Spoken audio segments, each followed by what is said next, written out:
A new report revealed Texas has banned more books from schools than any other state. This as schools across the country participate in Banned Books Week, advocating to keep those books on the shelves. Our Jayla Washington is joining us live now. Jayla, what can you tell us about the kinds of books that have been banned so far? Daniel, I can tell you the report you mentioned from PEN America, as you can see here, it says majority of those books pulled off of school library shelves have to do with LGBTQ themes, stories that include prominent characters of color, sexual content, or talk about race or racism.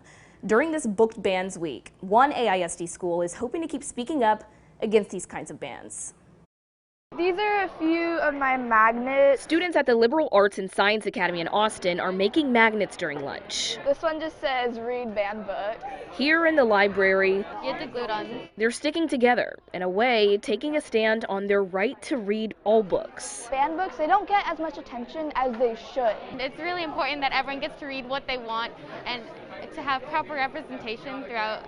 According to a PEN America report, a group that advocates for freedom of expression, more than 2,500 books have been banned across the country just last school year. In Texas, 801 books in 22 districts so far, the report says. So it kind of definitely tugs at my mother heartstrings, that there might be children who, if a book is challenged, the thought there is, well, that book is inappropriate.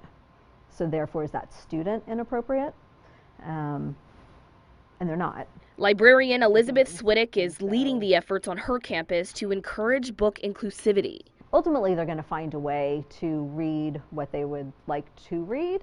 Still, there are still advocates like Representative Matt Krause who feels school just is not the place for some topics to be explored. We need to make sure that only age-appropriate materials are in our kids' schools. I think that's perfectly reasonable for parents to demand and expect that. And I think what you're seeing is a lot of parents moving in that direction. This campus does support the right to choose, and students are hoping by celebrating all books, it might make a difference. We could only do so much, but what we do still matters. So as long as we're making a tiny difference, I think it counts. We did reach out to the Texas Public Policy Foundation, which has a huge role in education, but they did not want to comment. Now, PEN America, that report has a lot of detailed information about banned books and even an index keeping track of them all. We've got that linked over on this story right now on KXAN.com. Daniel. All right, Jayla, thank you very much. And it's worth pointing out, PEN America found nationwide, school administrators or board members made the overwhelming majority of the decisions to ban books. Sometimes they circumvented their own rules to do so. Less than 4% of books were banned following challenge guidelines set out by the American Library Association. PEN also looked at the impact of organized advocacy groups pushing for book bans. Their tracking show that at least 20% of bans in the last school year came from direct actions taken by these groups. And they say there is evidence that influence by these groups contributed to another 30% of the bans.